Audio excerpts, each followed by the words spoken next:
Opposition. The minister should talk to the people who live in rural Canada today. Those people are faced with $3 a litre diesel just to fill up their trucks. Similar fuel to heat homes in places like Northern Ontario and Atlantic Canada will cost families as much as $6,000 to get through the winter.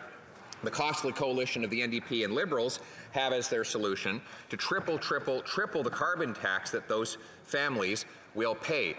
Canadians are worried about keeping the heat on.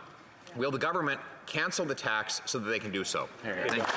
The Honourable Deputy Prime Minister.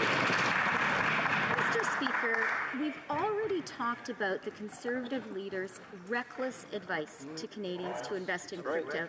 It is time for him to apologize. But let's talk about the other elements of his plan. He wants to eviscerate the EI system that so many Canadians depend on. He wants to endanger seniors' pensions. He wants to make polluting free again. Terrible. He wants to claw back climate checks from Canadian families. He wants to deprive Canadian children of dental care, and he wants to deprive low-income renters of the support they desperately need. The Leader of the Opposition. False, false, false, false, and false.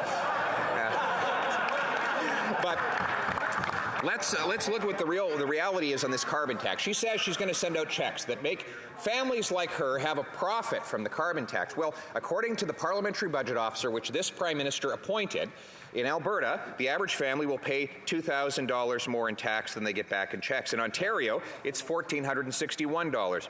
Similarly true elsewhere, and in many provinces, there's no rebate at all, even though the federal government is imposing this new triple tax.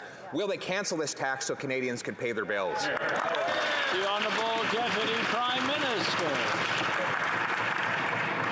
Mr. Speaker, I want to take this opportunity to be sure Canadians understand the blocking and delaying tactics of the Conservatives in our Parliament to prevent Canadians from getting the support they need right now. Here's what the Conservatives are blocking and delaying. Our efforts to make housing more affordable with measures like an anti-flipping tax and a tax-free first home savings account. Who would be opposed to that, Mr. Speaker?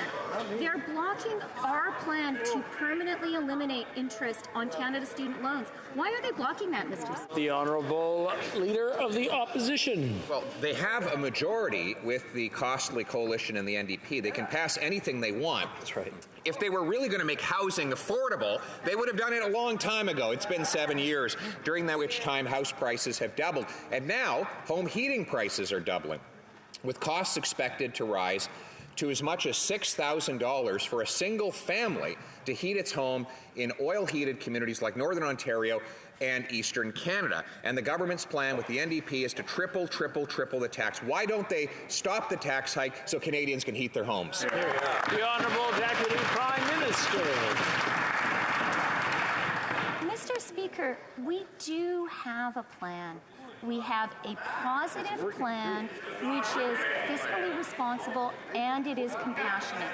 It is a plan to create jobs and fight climate change at the same time. And here are some key elements of our plan, Mr. Speaker. We are going to permanently eliminate interest on Canada student and apprentice loans.